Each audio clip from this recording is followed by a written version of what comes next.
Oo, so The school also have around 1,611 yung population. medyo marami rin po yung mga estudyante, Oo. ano. Oo.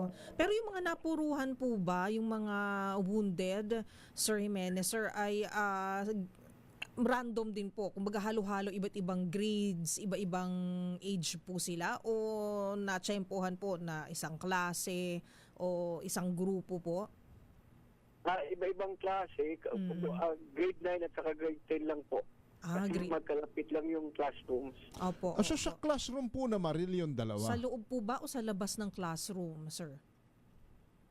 Tamagin sa Ma'am Karen. Sa classroom po nangyari yung pamamaril, sa loob po ba o sa labas ng classroom? Nasa loob po yung mga bata, pero yung dalawang, yung mga suspect po, sa labas ng classroom. So doon lang sila sa window po nagbaril. Okay. So nasa labas sila, if sinuot yung kamay sa bintana, doon at saka nila ipinutok ng ipinutok. Yun po, yun po. Nako. Kasi close yung door. Opo. So sa bintana. Pero sabi ho nung Klase lang eh. Sabi- Tapos ng flag racing, so nangyari yun mga 9:20 a.m. Opo, tapos pasok after po ng flag racing ceremony, Pasok pumasok sa na po yung classroom. mga estudyante. Nagsimula ng klase po. Opo, and then a few minutes lang po ba biglang nangyari na po yung pamamaril, Sir Jimenez? Yun ang mga sabi po, based report. yung classroom na pinangyarihan isa lang and with teacher. Yes, isang teacher, but sa iba din ang teacher. Pero wala naman hong natamaang Hindi lang yung sa isang classroom eh.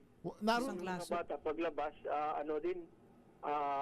sa labas din ng baril din. Oo. Lumabas na yung mga bata eh. Ibig sabihin bukod sa putok sa bintana nung may lumabas na bata, pinagbabaril din nung dalawa.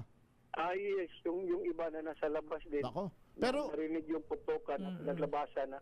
tapos pinaputokan. Pero may teacher ho doon sa loob, hindi ba natamaan?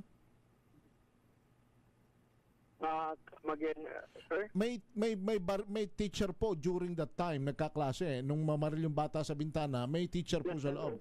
Mayroon daw. Pero hindi naman natamaan ho yung teacher. Hindi naman po. Sabi ng pulis, hindi naman daw ang mga tinamaan daw, hindi yung target, mukhang hindi yung target nung Mga binubuli Yung daw. binubuli? Ayun nang bubuli. Opo. Oo, hindi.